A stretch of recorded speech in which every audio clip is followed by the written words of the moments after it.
What does a law enforcement career look like to you? And then also, what does it look like for you in the future? Where can you take it? Let's discuss.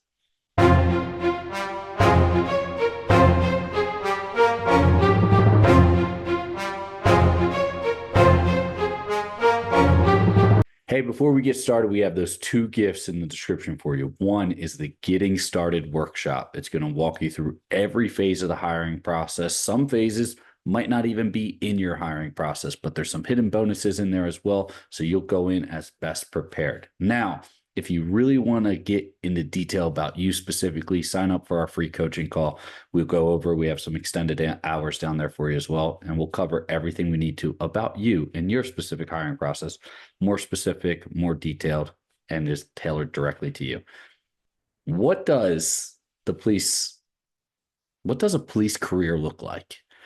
What does it mean for you? How can you see it going? How can you see your life going for you, for your family, for everything? Here's what I've learned over my time going through it, and then from everything I've learned from those even more senior to me. A law enforcement career is difficult but rewarding, challenging but accomplishing, right? And what do I mean by that? Is you can go into something and have a really rough day on the job, but then feel so satisfied that you've completed something, that you've made a difference in your community and people's lives. It is a very fulfilling career for the sheer fact that every single day is different. Every single day is the same. It's just a conundrum of contradictory information. So you could have a very typical day, but then one thing could change your day and you're on a big case and you're, maybe getting a really bad person off the street and everyone's, patting you on the back and saying, good job, that was an excellent arrest, or you really saved that person. There's just so much that could be done there. And then a typical day could just be running traffic and, maybe giving a couple warnings or maybe even a citation here and there to people violating traffic laws. But what does that whole career look like for you? Here is why law enforcement is a really good option right now. Let's start with the finance. It's a misconception. I'm covering a generality here. Let me give you this precursor. I'm covering a generality here. There's some departments out there that just pay horribly. It is what it is. However, it's a misconception to think law enforcement does not make money.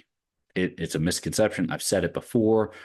With my personal process in the first 3 years, I was making over six figures a year in law enforcement, and I hate working overtime. I rarely work overtime, and I was making over six figures a year with all the incentives and bonuses, and then differential pays. Everything and that was within my first 3 years of being a law enforcement officer.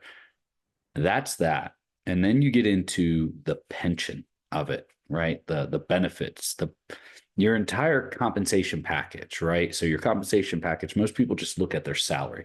What is the amount of money I'm going to bring in on a weekly, biweekly, or monthly basis? What is my total overall compensation for the year? And remember, add 15 to 25%. So if you're starting off at 60 grand as a law enforcement officer, there's a good chance you're going to make 75,000 your first year. It's a really good chance that that's going to happen. So you go in and your entire compensation package looks like this. It's your salary plus your health benefits plus your retirement benefits plus any other benefits or perks that come with the job. Not perks, but benefits, actual compensation package. And this is something that most people don't look at when they're looking for employment, because most people are looking at jobs, which is just a salary. It's not an entire compensation package. I can tell you this: your health insurance alone is probably worth $100,000 a year, just because of what it comes with. So if you were to go through the healthcare exchange, and let's use myself as an example. I'm a married individual with a family of three right now. So myself, my wife, and our daughter, soon to have another daughter on the way. But just right now, myself, my wife, and my daughter. And if I wanted to have halfway decent health insurance through the exchange, right, not through an employer's policy, I would be looking at a out of pocket cost of roughly 18,000 for the year for per year for the family. So if my family has to go to the doctors or hospital and everything like that, I have to pay up to 18,000 for the whole family. It's about 9,000 per individual, and the baby doesn't count. But so if I had to go to the doctors, I'd have to pay up to about 9,000 before insurance would start covering it, and that's not counting my co-pays and things like that. And in order to have that insurance, I would have to pay roughly $700 to $800 a month, right? That's what it is for just a normal person to try and go get health insurance. Health insurance as a law enforcement officer for me looks like this. I pay about 170 a paycheck, a little bit more, probably about 200 a paycheck. Now, two paychecks bi-weekly. There we go. Two paychecks a month. So $400 a month.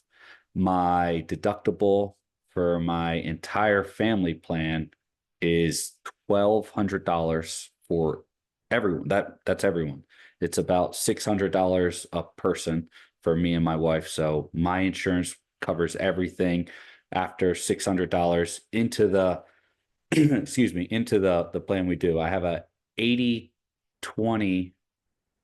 Yeah, I have an 80/20 plan, which means they cover 80% of all costs. And so my deductible, as I said, is about 1,200. My annual out-of-pocket max was around, or my annual out was around 3 grand. It's probably went up since then. It's probably around 3,500. So that's what I pay out of pocket max for the year, right? I will never pay more than that much money a year for health coverage. That once I hit that, it is that's it for the year. I won't spend any more money on health insurance. So take 3,000, or take 18,000 and subtract 3,000. That's $15,000 if I was going through the open exchange for health insurance versus what I get in law enforcement, right?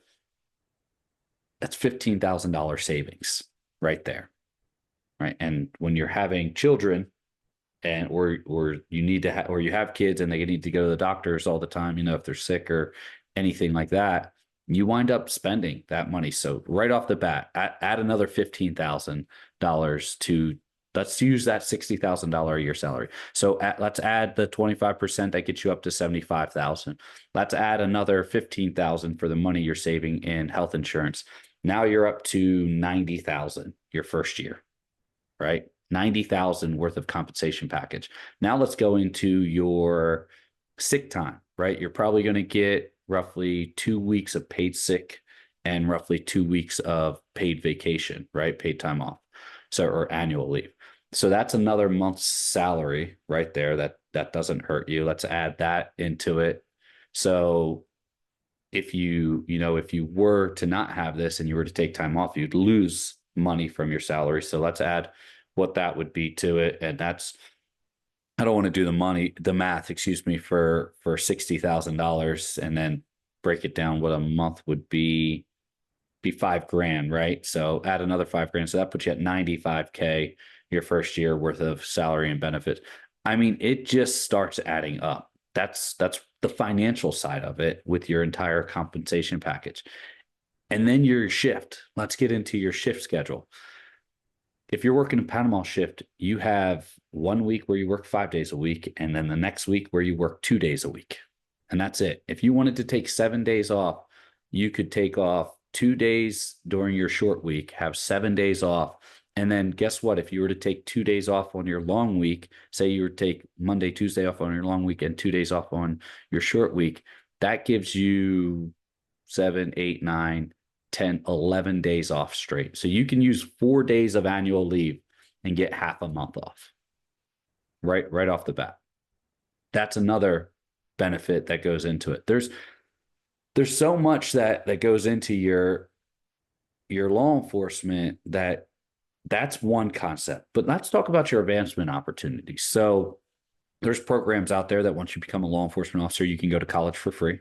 They'll help you get your bachelor's, or excuse me, your associates. And then the bachelor's program is off and on, but there you can get your bachelor's for free as well. That in itself is an $80,000 investment, depending on where you went to school, right? So you could get that completely for free from an accredited university here in the US. And right off the bat, you don't pay anything. I think you have to cover cost of your books, but there's a reimbursement program for that, however it works. But yeah, so there's that. No, you don't need to be a veterinarian. You just have to be a law enforcement officer. So once that you have that advancement to make yourself better, then you have promotions. In my first 3 years up in DC, I promoted 3 times each time. And I had a really good FTO, field training officer. And he told me, hey, come in, do your job every single day, and don't get caught up in anything, like any type of drama or anything like that, and you'll succeed. He was absolutely right. I promoted 3 times, 3 years, wound up taking my salary and all my other benefits through the roof. On top of that, within those first 3 years too, I also gained multiple instructorships, which then were collateral duties, which gave me incentive pays, and then also gave me other type of responsibilities, but other type of, what's the term I'm looking for here? I guess clout, other type of authority really within the department to make kind of executive decisions for programs, like our special weapons program or our tactical medicine program or our firearms program. So I had all that, and then I invested a lot into those programs, and that made management look more favorably. And then I just kept promoting that way. And all I did was I came in, I was a humble professional, and I did my job just like my FTO told me. And I succeeded. It was fantastic. And then that also opened up other opportunities for me, like being the lead protection officer for 2 presidential appointees, right? So I got to go all over the DC area into some very, very nice establishments as a protective officer for our presidentially appointed and congressionally confirmed directors. These are the type of things that are kind of the hidden bonuses. And then the really hidden bonus, the really big advancement, is having someone come up to you and thank you for what you do and for the service you provide. That probably rung home the most with me, especially when it was a child, coming up and say, hey, I want to be a law enforcement officer one day. I want to, I want to do what you do. Those things really hit home. But the advancement opportunities are almost limitless. And at any point in time where you think your advancement is capped out, maybe you're in that department and you just say, hey, there's just no more opportunity. Once you're in law enforcement, when you leave and want to go to another department, as long as it's within your certification criteria. So if you're certified in one state, it's very hard to go to another state unless you go through the academy again. But if you want to transfer to another department in that state, it's a lateral. It's not even a new hire. You're just a lateral transfer, and you usually take all your benefits and packages with you. In the federal system, you can go to any state. So I took, when I left DC to my other agency, I took an entire DC salary with me to another agency, and the cost of living was significantly cheaper. So my income or my ability to live went up significantly because I had my DC salary with me. So a lot can go into this. There's a lot of advancement opportunities. And if you're ever on the fence about it and you thought, hey, law enforcement is something for me, I'm just unsure about it, I hope this video helps. I hope it takes you to that point where you say, hey, I'm ready to maybe take this step and finally pursue this profession. And if you are, we have those 2 gifts in the description for you. That Getting Started workshop is going to walk you through everything, plus the free coaching call with myself or another one of our instructors. We have those extended hours down below. Stay safe, and I'll see you next time.